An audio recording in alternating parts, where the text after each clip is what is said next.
മണിച്ചേട്ടൻ്റെ അടിപൊളി പാട്ടല്ലേ, നമുക്ക് കുളിര് വരും അല്ലേ? കണ്ടു നോക്ക്. ഞാൻ അമേരിക്ക പരിപാടിക്ക് പോയി. ഇതിപ്പോ പള്ളിയിലെ അച്ഛന്മാര് പറഞ്ഞ മാതിരി ഞാൻ അമേരിക്കയിലൂടെ പോകുമ്പോഴോ എന്നല്ല പറഞ്ഞ, ഞാൻ പോയ സ്ഥലങ്ങൾ അറിയിക്കാൻ വേണ്ടി പറഞ്ഞല്ല. അമേരിക്ക പരിപാടിക്ക് പോയപ്പോ അവിടുത്തെ വസ്ത്രം കണ്ടപ്പോ എനിക്കൊരു പാട്ട് എഴുതുന്നു തോന്നി. ഞാനപ്പോ അവരുടെ വസ്ത്രത്തെ പറ്റിയൊരു പാട്ടുണ്ടാക്കി. മറ്റൊന്നല്ല, അവിടത്തെ പെമ്പിള്ളേരുടെ ആവേശവിധാനം ചന്തയിലെ മൂലികളെ പോലെ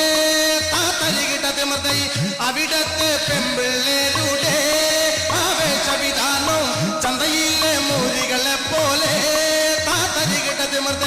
മലവെള്ളപ്പാച്ചിലതില്ലല്ലോ പിന്നെന്തിന് കൊച്ചേ മുട്ടോളം ഇറക്കം പാവാട മലവെള്ളപ്പാച്ചിലതില്ലല്ലോ പിന്നൊന്തിന് കൊച്ചേ മുട്ടോളം ഇറക്കം പാവാട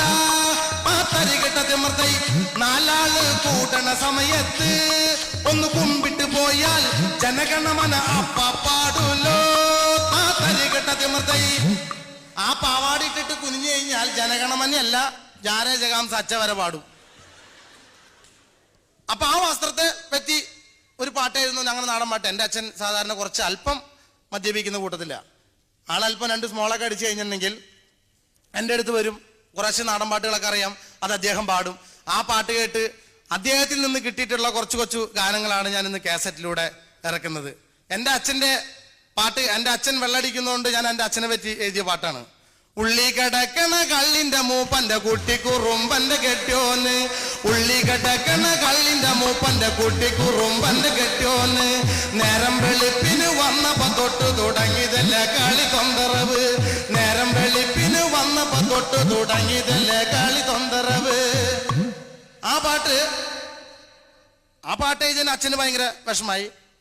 ഇത് കൂടാണ്ടൊരു പാട്ട് എഴുതി. ആ പാട്ട് പാടിയപ്പോ എൻ്റെ ചേട്ടന് വിഷമായി. ആ പാട്ട് കേൾപ്പിക്കാൻ വേണ്ടി ഞാൻ ടേപ്പ് റിക്കാർഡിൽ ഇട്ടപ്പോൾ എൻ്റെ ചേട്ടൻ ടേപ്പ് റിക്കാർഡ് എടുത്ത് താഴെ തല്ലി പൊട്ടിച്ചു. വേറൊന്നല്ല, പകല് മുഴുവൻ പണി എടുത്ത് കിട്ടണ കാശിന് കള്ളും കുടിച്ച് എന്റെ മോളെ കഷ്ടത്തിലാകല്ല വേല ഇത്, എന്റെ മോളെ കഷ്ടത്തിലാകല്ല വേല ഇത്. എന്റെ ചേട്ടന്റെ പേര് വേലായുധനാ. ഇതെവിടെ കൊണ്ടുപോകണ ഏട്ടിയായിരിക്കില്ലാമ്പ് അവിടെ വയ്ക്കേ, അവിടെ ഹൗസിങ് അവിടെ വയ്ക്കാൻ അവിടെ ഇരിക്കട്ടെ. ഈ മുതിരക്കാട്ടിൽ മൊയിൽ പോണമാതിരി കൂടെ ഇറങ്ങി ഓടി നടക്കരുത്. അപ്പോ അങ്ങനെ കൊച്ചു കൊച്ചു പാട്ടുകൾ കിട്ടി, നമ്മളത് കാസറ്റുകളിലാക്കി നിങ്ങളുടെ മുമ്പിൽ എത്തിക്കുന്നു. നിങ്ങൾക്ക് അത് ഇഷ്ടമാവുന്നു, നിങ്ങൾ കാസറ്റ് വാങ്ങിക്കുന്നു. നിങ്ങൾ തന്ന ഓരോ പ്രോത്സാഹനം കൊണ്ട് മാത്രമാണെന്ന് ഞാൻ മലയാള സിനിമയിലേക്ക് എത്തിയിട്ടുള്ളത്.